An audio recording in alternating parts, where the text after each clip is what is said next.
Delimitation ను 25 ఏళ్లు వాయిదా వేయాలని తమిళనాడు అఖిలపక్ష భేటీలో డిమాండ్ చేశారు ముఖ్యమంత్రి రేవంత్ రెడ్డి. పునర్విభజన చేస్తే సౌత్ కు 33% సీట్లు ఉండాలన్నారు. లేదంటే రాజకీయ అసమానతలకు దారితీస్తోందని హెచ్చరించారు. సౌత్ స్టేట్స్ తో పాటు కొన్ని నార్త్ స్టేట్స్ కూడా అన్యాయం జరుగుతోందని వివరించారు సీఎం రేవంత్ రెడ్డి.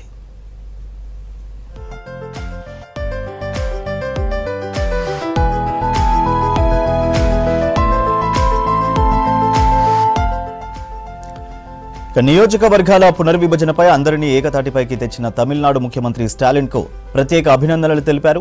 ప్రస్తుతం దేశం పెద్ద సవాల్ను ఎదుర్కొంటోందన్న రేవంత్ బీజేపీ జనాభా జరిమానాల విధానాన్ని కొనసాగిస్తోందని చెప్పారు.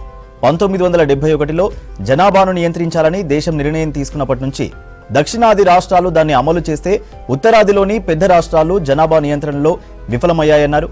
దక్షిణాది రాష్ట్రాలన్నీ వేగంగా ఆర్థిక వృద్ధిని సాధించాయని, జీడీపీ, తలసరి ఆదాయం, వేగంగా ఉద్యోగాల కల్పన, మెరుగైన మౌలిక వసతుల కల్పన, సుపరిపాలన, సంక్షేమ కార్యక్రమాల నిర్వహణలో మంచి ప్రగతి సాధించాయని చెప్పారు.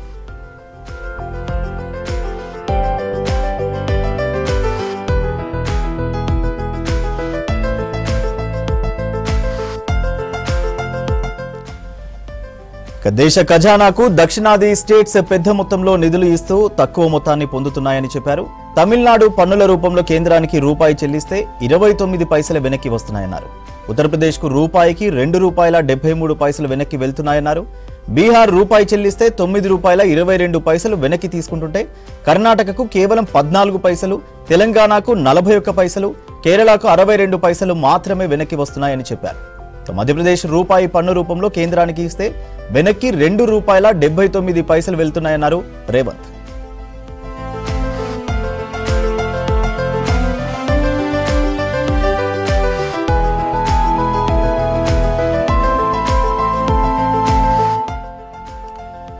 దక్షిణాది రాష్ట్రాలకు కేంద్రం కేటాయింపులు, పన్ను చెల్లింపులు క్రమంగా తగ్గిస్తోందని చెప్పారు. చివరకు జాతీయ ఆరోగ్య మిషన్ కేటాయింపుల్లోనూ ఉత్తరాది రాష్ట్రాలకే 60 నుంచి 65% నిధులు దక్కుతున్నాయన్నారు.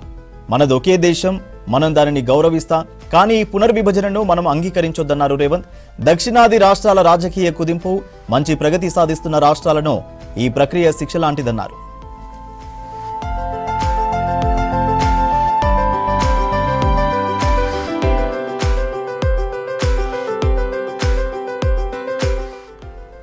ఇక సీట్లు పెంచొద్దు, ఉన్న సీట్లతోనే పునర్విభజన ప్రక్రియ చేపట్టాలని సలహా ఇచ్చారు ముఖ్యమంత్రి రేవంత్. 1976లో ఇందిరాగాంధీ నేతృత్వంలోని కేంద్ర ప్రభుత్వం అలానే పునర్విభజన చేపట్టింది. లేకుంటే రాష్ట్రాల మధ్య రాజకీయ తేడాలు వచ్చేవన్నారు. జనాభా దామాషా ప్రాతిపదిక పునర్విభజనను దక్షిణాది వ్యతిరేకిస్తోందన్నారు. బీజేపీ ప్రతిపాదిస్తున్న జనాభా దామాషా పద్ధతిలో పునర్విభజన చేపడితే దక్షిణాది రాష్ట్రాలు రాజకీయ గలం కోల్పోతామని చెప్పారు. ఇక డీలిమిటేషన్ చేపడితే ఉత్తరప్రదేశ్, బీహార్, మధ్యప్రదేశ్, రాజస్థాన్, ఛత్తీస్గఢ్ వంటి రాష్ట్రాలు దేశంపై ఆధిపత్యం చెలాయిస్తాయని హెచ్చరించారు రేవంత్. బీజేపీ అనుసరిస్తున్న ఈ విధానానికి వ్యతిరేకంగా దక్షిణాది ప్రజలు, పార్టీలు, నాయకులు ఏకం కావాలని పిలుపునిచ్చారు.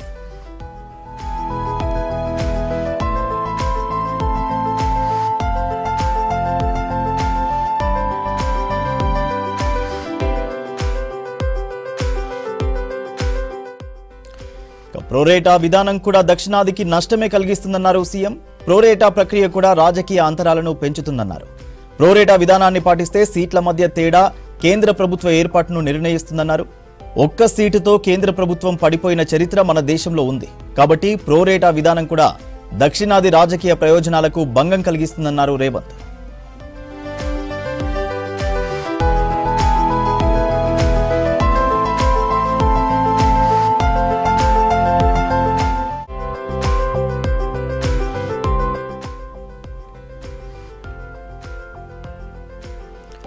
మరో 25 ఏళ్ల పాటు లోక్సభ సీట్లలో ఎటువంటి మార్పు తీసుకురావద్దని డిమాండ్ చేశారు రేవంత్.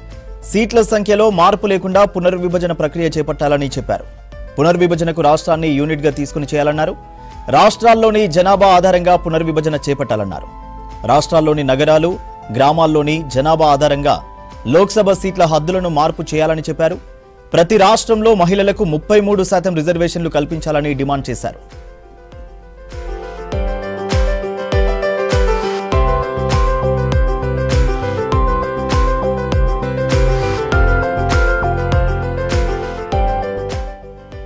జనాభా నియంత్రణకు సంబంధించి దక్షిణాది రాష్ట్రాలను శిక్షించే విధానానికి కేంద్రం స్వస్తి చెప్పాలన్నారు రేవంత్ రెడ్డి.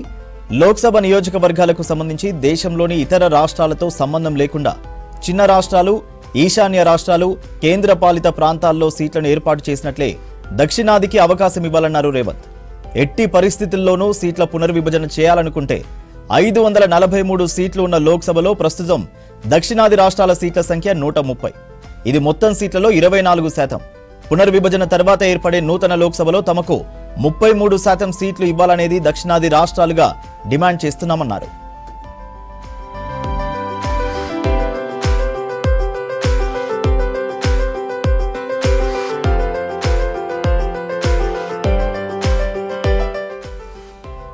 బీజేపీ 50% సీట్లను పెంచాలనుకుంటే 272 సీట్లతో మొత్తం లోక్సభ సీట్ల సంఖ్య 815 అవుతుంది. ఇందులో దక్షిణాది రాష్ట్రాలకు 33% అంటే 272 సీట్లు ఇవ్వాలి. ఈ సీట్లను దక్షిణాదిలోని తమిళనాడు, కర్ణాటక, కేరళ, తెలంగాణ, ఆంధ్రప్రదేశ్, పుదుచ్చేరిలకు ఇప్పుడున్న ప్రోరేటా ప్రాతిపదికన పంచవచ్చని చెప్పారు రేవంత్.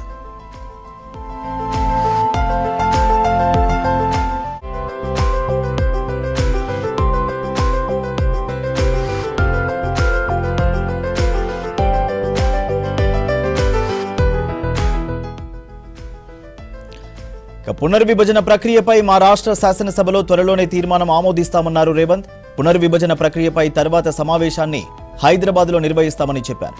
మన పోరాటాన్ని ఏ విధంగా ముందుకు తీసుకెళ్దామనే విషయాన్ని ఆ సమావేశంలో చర్చిద్దామన్నారు CM Revanth Reddy.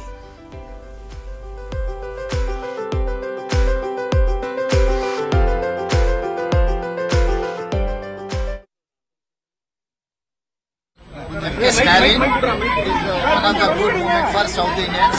So definitely we will take up this issue up to Delhi level. You have also requested to have the second meeting back in Hyderabad, sir. Yes, our yes, CM has also agreed to it. What is Yes, the yes, yes. We are going to organize a closed door meeting as well public meeting. So this is the public issue.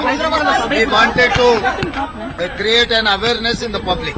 ఉంటుంది హైదరాబాద్ వెళ్ళిన తర్వాత అందరితో మాట్లాడి సభ గురించి నిర్ణయిస్తాం. హైదరాబాద్ లో బహిరంగ సభ కూడా ఉంటుంది, సమావేశమే కాదు బహిరంగ సభ కూడా ఉంటుంది. ఈ సమస్యను పరిష్కరించే వరకు అన్ని రాష్ట్రాలను కలుపుకొని ముందుకు వెళ్ళారు. దక్షిణాది రాష్ట్రాల యొక్క హక్కులను కాలరాయాలనుకున్నప్పుడు బీజేపీ వాళ్ళు అబద్ధం చెప్తారు. బీజేపీ వాళ్ళు అబద్ధాలు చెప్పి దక్షిణాది రాష్ట్రాలను మోసం చేస్తున్నారు. ఎందుకు ఇప్పటి వరకు ఏ విధి విధానాలతో పార్లమెంటు పునర్విభజన చేస్తారో చెప్పడం లేదు, ఎందుకు పార్లమెంట్ లో చర్చ చేయడం లేదు, ఎందుకు ఆల్ పార్టీ మీటింగ్ పిలవడం లేదు అంటే they have their own hidden agenda. So we are fighting for a cause. Why can't BJP is not saying anything? What are the TO on terms of reference? Why they have not disclosed terms of reference? So they have their own hidden agenda. So this is not any political party issue. This is a southern people's issue. So we wanted to represent a people.